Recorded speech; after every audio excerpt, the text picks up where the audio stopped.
Mga kababayan, Assalamualaikum warahmatullahi wabarakatuh. Madayaw ug maayong gabi kaninyong tanan. Magandang gabi sa inyong lahat. Una na sa lahat, ialay natin ang pasasalamat sa Diyos para sa araw na ito. Pangalawang pagpapasalamat ay sa inyong lahat na nasa ilalim ng ulan, gutom, walang ayuda,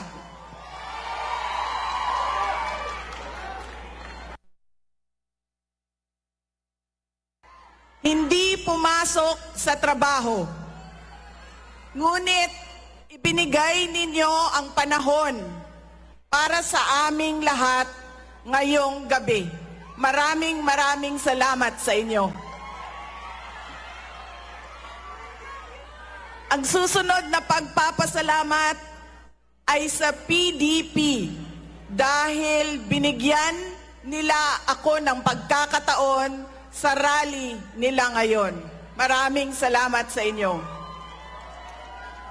Ang sunod na pagpapasalamat ay mula kay Pangulong Rodrigo Duterte. Sa inyong pagmamahal, sa inyong patuloy na suporta at pagdarasal na siya ay maibalik dito sa ating bayan. Maraming salamat.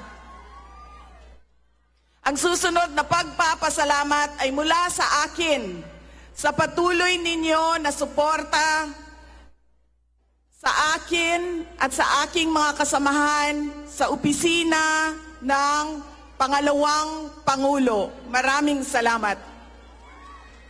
At ang huling pagpapasalamat ay mula sa akin. Dako kaayo ang amuang utang nga kabubuton kaninyong tanan sa oportunidad na ginahatag ninyo kanamo nga makaserbisyo sa atuang nasod. Daghan salamat.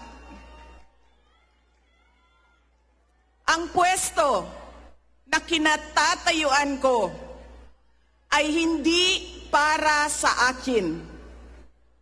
Ito ay para sa Pangulong Rodrigo Duterte. Pero tinawag ako ng tadhana dahil kinidnap ang tatay nating lahat. Sa pagkakataong ito, nakatayo ako sa entablado at humaharap sa inyo, hindi bilang kandidato. Ako si Inday Sara, isang botanteng nagmamahal sa ating bayan at natatakot para sa ating kinabukasan. Mga kaigsuunan ko, iniibig ko ang Pilipinas. Iniibig ko kayong mga Pilipino.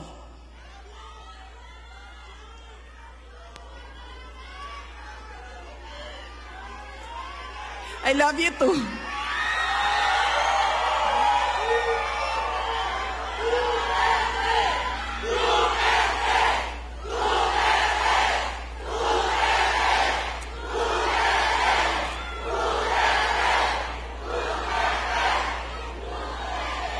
This election will decide the future of our country. Ang boto ninyo ang magbibigay katiyakan kung maituloy ang pagbabago o tuloy-tuloy na lang tayo sa kapahamakan. Filipinos deserve better. Nagpapasalamat ako dahil nandito pa rin kayo at nakikinig sa akin sa kabila ng kaliwat kanan na paninira nila. In the past months, my name and my family's name have been dragged through the mud. I have repeatedly said it before, and I will say it again now. I am not the problem of this country.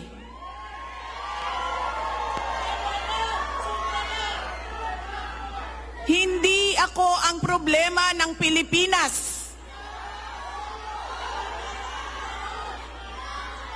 Hindi Duterte ang problema ng Pilipinas. Sino nga ba ang tunay na makikinabang kung tuluyan ng burahin sa mundo ang pamilyang Duterte?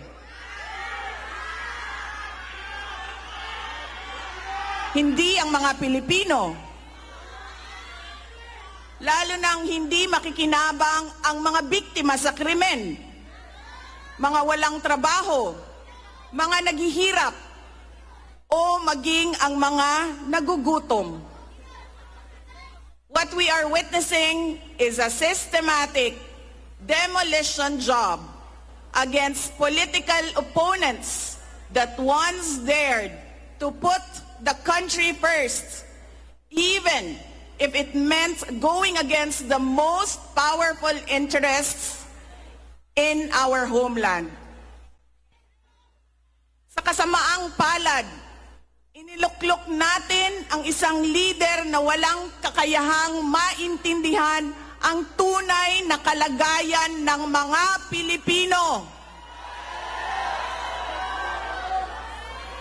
At higit sa lahat, hindi kayang magdesisyon para sa kapakanan ng sambayanan.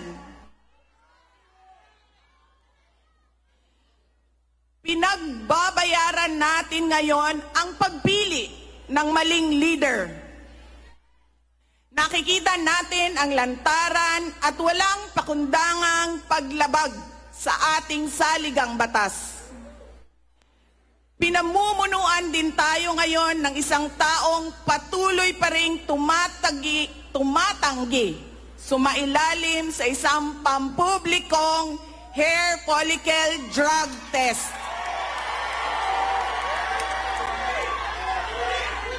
At nagsinungaling sa 20 pesos ang bigas. Ang masakit pa, nakuha nilang kidnapin ang dating Pangulo at dali-dalian nilang itinapon sa ibang bansa upang litisin ng mga dayuhan. Ngunit, higit pa sa mga kabiguang ito ay isang mas malalim na pambabastos at pang-iinsulto sa ating mga Pilipino. Iniinsulto nila tayo sa paggamit ng ayuda upang bilhin ang boto ng mga tao. Ang ayuda ay hindi naman likas na masama. Sa katunayan, marami ang natulungan ito noong panahon ng pandemya. Ngunit, kapag ginamit ito para manipulahin kayo at pagsamantalahan ang inyong kahirapan upang manatili sila sa kapangyarihan, nagiging sandata ito ng pang-aabuso. Again, Filipinos deserve better.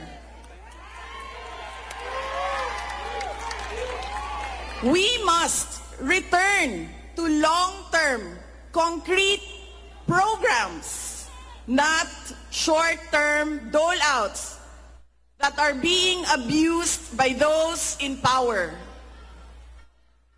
Ang kailangan ng Pilipino ay isang mabisang food security program. Isang programa na tutugon sa problemang pinakamalapit sa bituka, ang gutom. Ang kailangan ng Pilipino ay isang modernong hybrid education system na nakasandal sa pagtuturo ng disiplina at pagmamahal sa bayan. Ang kailangan ng Pilipino ay isang tunay na universal healthcare system na tutugon araw-araw sa lahat ng health centers at hospitals at hindi lamang sa mga supporters ng politiko. Ang kailangan ng Pilipino ay matibay na infrastruktura. Let us build into the future.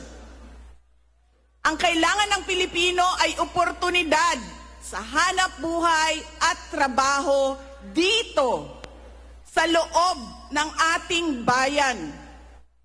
Masakit sa kalooban nating lahat ang kalagayan ng maraming nating OFWs na malayo sa kanilang mga mahal sa buhay. At higit sa lahat, ang kailangan ng Pilipino ay peace and order.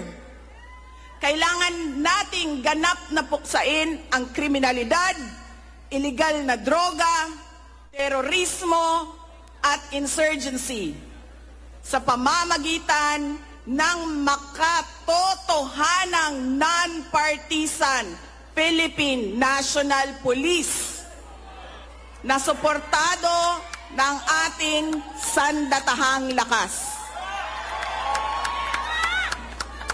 Kinahanglan undangon nato ang batasan sa pagpili sa mga kandidato nga gikan sa political dynasty. Kining mga sikat nga apelido nga magsayaw-sayaw ra og magkanta sa atubangan. Igo ra magpakatok, undangon ang mga party list na gipanag-iya sa mga dato. Undangon ang mali na pagpili sa atong mga opisyales. Undangon ang budol o pagpamakak. Kailangan natin mag-vote straight sa mga taong magtutuloy ng nasimulan ni Pangulong Duterte. Idiretso natin ang boto. Number 38, Rodante Marcoleta. Number 10, Jimmy Bondoc. Number 56 sa balota, Attorney Vic Rodriguez. Number 22, Bato de la Rosa. Number 28, Bongo. Number 53, Apollo Kibuloy. Number 34, Raul Lambino. Number 30, J.V. Hinlo. Number 58, Philip Ipe Salvador. At number 42, Doc Marites Mata. Alam ko, hindi kayo matutuwa. Pero iboboto ko si Amy Marcos. Siya ang naglakas loob na buksan ang investigasyon sa pagdukot ng pamahalaan ng isang Pilipino dito sa bayan para ihatid sa mga dayuhan.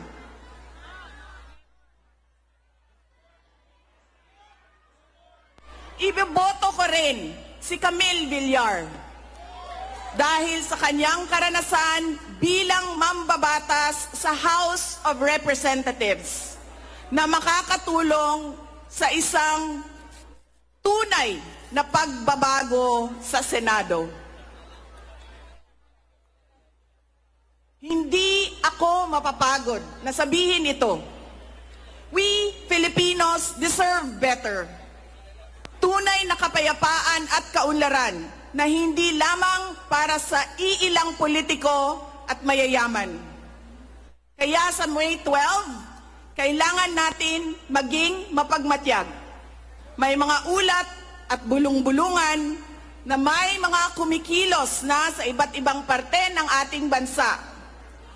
Mga babala na maaaring nagsisimula na ang malawakang dayaan sa halalan ng alyansa. Ang binuong alyansa ay isang mapanganib na pagsasanib puwersa ng isang administrasyong walang kakayahan, mga elitistang liberal, at mga tinaguriang makabayan na ang tunay na hangarin ay manatiling mahirap ang taong bayan. Isang alyansa na handang ibalik tayo sa kadiliman ng narco-politics, sa bangungot ng Typhoon Yolanda, kung saan ang mga Pilipino ay iniwan sa ulan, sa gutom, at sa kawalang malasakit. Ito ang alyansang muli nais nating alipinin gamit ang kahirapan, kasinungalingan at kapangyarihan. Sa May 12, bumoto tayo ng may buong dangal. Bumoto tayo ng may tapang.